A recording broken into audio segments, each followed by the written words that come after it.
हमने पढ़ा है कि electric field intensity force per unit charge होती है, तो E is equal to F over Q, और electric field intensity potential difference over distance between the plates होती है। तो ये दोनों में electric field intensity F over Q के भी बराबर है, वोल्टेज और डिस्टेंस के भी बराबर है।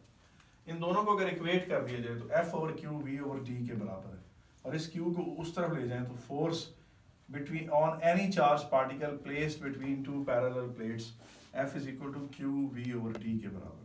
अब फर्ज करें कि ये एक पॉजिटिवली चार्ज प्लेट है, ये नेगेटिवली चार्ज प्लेट है, ये एक बैटरी से कनेक्टेड है जो 450 वोल्ट्स की बैटरी है। उसने यहाँ से इलेक्ट्रॉन्स छीन कर इसे पॉजिटिवली चार्ज कर दिया और यहाँ से इलेक्ट्रॉन सेंड करके इस प्लेट को नेगेटिवली चार्ज कर दिया, और इधर एक इलेक्ट्रॉन पड़ा हुआ है। अच्छा, अभी ये रुका हुआ है, मुमकिन है अभी फौरन मोशन शुरू कर दे, ये इलेक्ट्रिक फील्ड लाइंस होगी, ये आखिर में कर्व लाइन थोड़ी सी बनाना जरूरी होती है। अब इस इलेक्ट्रॉन पर लगने वाले फोर्स क्या होगा, इस इलेक्ट्रॉन को इस तरफ को फोर्स लगेगा, और अगर इसे कोई और फोर्स नहीं लग रहा तो ये इस तरफ को एक्सेलरेट करेगा। तो अब चार्ज ऑफ इलेक्ट्रॉन कितना होता है 1.6 × 10⁻19। चार्ज ऑफ इलेक्ट्रॉन को सिंबल E से भी रिप्रेजेंट करते हैं। तो फोर्स ऑन इलेक्ट्रॉन QE, और E की जगह V ओवर D डाल दें, और Q की जगह आप बेशक E भी लिख सकते हैं, खाली Q भी लिख सकते हैं, E भी लिख सकते हैं, E for electronic charge. E 1.6 × 10⁻19, voltage 450, distance between the two plates 4.5 centimetre है, 4.5 × 10⁻2 कर दें तो ये मीटर में फोर्स और न्यूटन में फोर्स आए। फोर्स ऑन इलेक्ट्रॉन इतने न्यूटन, आप इसे कैलकुलेट कर सकते हैं। अब इसी तरह से देखेंगे, फर्ज करें यहाँ पर कोई चार्ज Q, एक और चार्ज ला के रख देते हैं अल्फा पार्टिकल का, तो उसको इस तरफ को फोर्स लगेगा, और वो फोर्स इससे अपोजिट भी होगा और डबल भी होगा मैग्नीट्यूड में, क्योंकि अल्फा पार्टिकल का चार्ज इलेक्ट्रॉन के चार्ज से डबल होता है। देख लें, चार्ज ऑन अल्फा पार्टिकल्स के पास 2 प्रोटॉन्स होते हैं और 2 न्यूट्रॉन है, तो 2E यानी एक इलेक्ट्रॉनिक चार्ज और प्रोटॉनिक चार्ज एक ही होता है, 1.6 × 10⁻19 कूलम होता है। आप इलेक्ट्रॉन के लिए यहाँ जो माइनस लगाना होता है, ये वाला माइनस आप नहीं लगाते, प्रोटॉन में तो ये होता ही पॉजिटिव। 2 × 1.6 × 10⁻19 इतने कूलम चार्ज है अल्फा पार्टिकल पर, and F is equal to Q V over D। तो 3.2 × 10⁻19 अल्फा पार्टिकल का चार्ज 450 वोल्ट्स और 4.5 × 10⁻2 के दरमियान डिस्टेंस है दोनों प्लेट्स के दरमियान। तो इस तरह आप फोर्स कैलकुलेट कर सकते हैं। जरूरी नहीं कि हर दफा बैटरी को 450 वोल्ट से कनेक्ट किया जाए, डिफरेंट वोल्टेजेस भी लगाई जा सकती हैं। जो ज्यादा वोल्टेज लगाएंगे तो फील्ड स्ट्रांग होगा, और कम वोल्टेज लगाएंगे तो फील्ड कमजोर होगा। अच्छा, अब इधर से देखें कि ये एक पॉजिटिवली चार्ज प्लेट है यूं, और ये एक नेगेटिवली चार्ज प्लेट है यूं। यहाँ से पॉजिटिव चार्ज अगर यहाँ कोई पड़ा हुआ है, कोई Q चार्ज पड़ा हुआ है जिसको इस फील्ड में लाया गया, उस फील्ड में जो इन दोनों पॉजिटिव और नेगेटिव प्लेटों ने क्रिएट किया है, इस पॉजिटिव चार्ज को इधर लाने के लिए आपको वर्क डन करना पड़ेगा। और इस पॉजिटिव चार्ज को जब आप इधर ला रहे होंगे तो ये प्लेट आपको रिपेल करेगी, ये प्लेट पीछे से अट्रैक्ट कर रही होगी, तो आपको इस तरफ को फोर्स लगाना पड़ेगा और आपको वर्क डन करना पड़ेगा। और इस पॉजिटिव चार्ज को जब आप इधर लेकर आते हैं तो इसकी इलेक्ट्रिक पोटेंशियल एनर्जी बढ़ जाएगी। इस चार्ज पर आपको वर्क करना पड़ेगा और इसकी इलेक्ट्रिक पोटेंशियल एनर्जी बढ़ेगी। इस पॉजिटिव चार्ज को इधर लाना ऐसे जैसे एक इंक्लाइंड प्लेन पर किसी ऑब्जेक्ट को यूं चढ़ाना। तो ये दोनों प्लेटें एनर्जी के पॉइंट ऑफ व्यू से, पॉजिटिव चार्ज के पॉइंट ऑफ व्यू से, जो इन दोनों प्लेटों के बीच में लाया गया हो, इस तरफ को उसकी मोशन ऐसे जैसे कोई हाइट क्लाइंब करना। अब उस पॉजिटिव चार्ज को आप यहाँ ला के छोड़ दें तो फौरन रैपिडली इस तरफ जाएगा, एक्सेलरेट करेगा, उसकी स्पीड तेज होगी, और जितना आपने वर्क डन किया होगा वो सारे का सारा किस में कन्वर्ट हो जाएगा, काइनेटिक एनर्जी में। तो पॉजिटिव चार्ज के पॉइंट ऑफ व्यू से ये दोनों प्लेटें ऐसी हैं कि पॉजिटिव चार्ज को इधर लाना, पोटेंशियल एनर्जी इंक्रीज करना, छोड़ो तो वापस स्लाइड डाउन करके नीचे चला जाएगा और same amount of kinetic energy gain करेगा। और वर्क डन आपको कितना करना पड़ेगा वो भी बता देता हूँ। ये देखें, ये पॉजिटिवली चार्ज प्लेट है, ये नेगेटिवली चार्ज प्लेट है। जब आप कहते हैं ना, आप फर्ज करें आप इसको 1000 वोल्ट्स के साथ कनेक्ट कर देते हैं। 1000 वोल्ट्स का मतलब क्या है, 1000 जूल्स पर कूलम।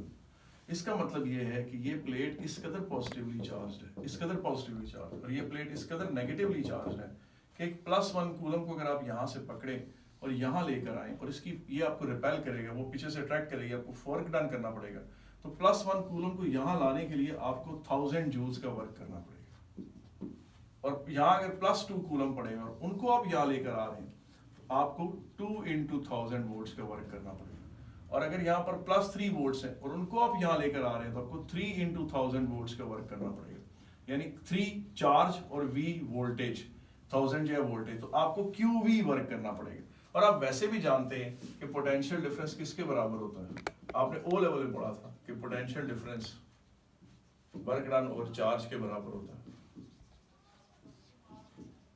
तो वर्क डन किसके बराबर होगा, इलेक्ट्रिक वर्क डन बराबर होगा पोटेंशियल डिफरेंस इनटू चार्ज।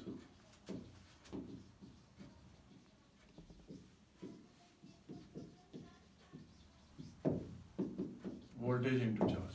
तो अब आप खुद ये चीज देखो कि इतना आपने इतना आपका वो हो गया वर्क डन जो आपने करना है पॉजिटिव चार्ज को यहां से यहां लाने में, वो चार्ज इनटू वोल्टेज, और छोड़े तो वो वापस जाएगा और same amount of kinetic energy gain करेगा। यहाँ पर उसकी इलेक्ट्रिक पोटेंशियल एनर्जी QV है, और यहाँ से जब वो नीचे जाएगा, जैसे इंक्लाइन प्लेन पर यूं नीचे चला जाता है, यहाँ से उसका वापस जाना ऐसे है कि QV जो है चार्ज इनटू वोल्टेज वो ½ mv² में कन्वर्ट हो जाएगा। तो ये एक फार्मूला है, charge into voltage is equal to ½ mv²। अच्छा, अब यही पैरेलल प्लेट्स जो हैं एक नेगेटिव चार्ज के पॉइंट ऑफ व्यू से इस तरह से है कि आपको पता है कि नेगेटिव चार्ज वहां से खुशी इधर आ जाएगा, बड़ी खुशी आ जाएगा, उसको पीछे से प्लेट्स रिपेल करेंगी, तो नेगेटिव चार्ज को यहां से यहां ले जाना मुश्किल है। यहां से यहां ले जाएंगे तो वर्क डन करना पड़ेगा, और कितना वर्क डन करना पड़ेगा, चार्ज इनटू वोल्टेज। छोड़ेंगे तो same amount of kinetic energy gain करेगा। तो नेगेटिव चार्ज के पॉइंट ऑफ व्यू से ये दोनों प्लेटें इस तरह का इंक्लाइन प्लेन है कि नेगेटिव चार्ज को यहां से यहां ले जाना ऐसे जैसे किसी ऑब्जेक्ट को यूं ऊपर चढ़ाई, छोड़ो तो वापस नीचे आके गिरेगा और same amount of kinetic energy gain करेगा। तो इसका मतलब है कि इलेक्ट्रिक फील्ड जो है वो एक पार्टिकल एक्सेलरेटर है। इलेक्ट्रिक फील्ड जो है वो एक पार्टिकल एक्सेलरेटर भी है, वो प्रोटॉन इलेक्ट्रॉन्स को एक्सेलरेट करने का काम भी सर अंजाम देता है। प्रैक्टिकल जो फिजिक्स की और इंजीनियरिंग की चीजें हैं उनमें जब उनको हाई स्पीड प्रोटॉन्स चाहिए होते हैं तो क्या करते हैं, इस तरफ नेगेटिव प्लेट है और इस तरफ को पॉजिटिव प्लेट है, वो इस पॉइंट पे प्रोटॉन्स को रिलीज कर देते हैं, बहुत सारे प्रोटॉन्स। वो प्रोटॉन्स यूं स्पीड पकड़ते हैं इसकी तरफ, अगर उनको वो प्रोटॉन्स आगे कहीं इस्तेमाल करने हैं तो इस प्लेट के साथ इस तरह करते हैं कि यहाँ इसको इस तरह से बना लेते हैं, यूं कंटेनर बना लेते हैं। ये कंटेनर इस तरह का होता है और ये इस तरह से यूं आके जुड़ जाता है इधर। ये सारा नेगेटिवली चार्ज होता है, ये सारा नेगेटिवली चार्ज हो गया और प्रोटॉन इधर से आएंगे और इस सुराख से निकलकर आगे चले जाएंगे। यहाँ आप वो कोई चीज लगा सकते हैं जिसमें आपको हाई स्पीड प्रोटॉन्स चाहिए, तो इसका मतलब और वो उनको जितना ज्यादा आपने स्पीड देनी है, यहाँ वोल्टेज बढ़ाते जाएं उतने वो तेज होते चलेंगे, क्योंकि QV = ½ mv²। इसमें V वेलोसिटी है, ये वाला V वोल्टेज है, इसमें ये V वेलोसिटी है, ये वाला V वोल्टेज है। वोल्टेज अगर आप बढ़ाएंगे तो स्पीड ऑफ प्रोटॉन्स या इलेक्ट्रॉन्स खुद बहुत बढ़ेगी। तो इस तरह मतलब है कि इलेक्ट्रिक फील्ड एक पार्टिकल एक्सेलरेटर भी है। हाई स्पीड इलेक्ट्रॉन्स और हाई स्पीड प्रोटॉन्स को इसी तरीके से आप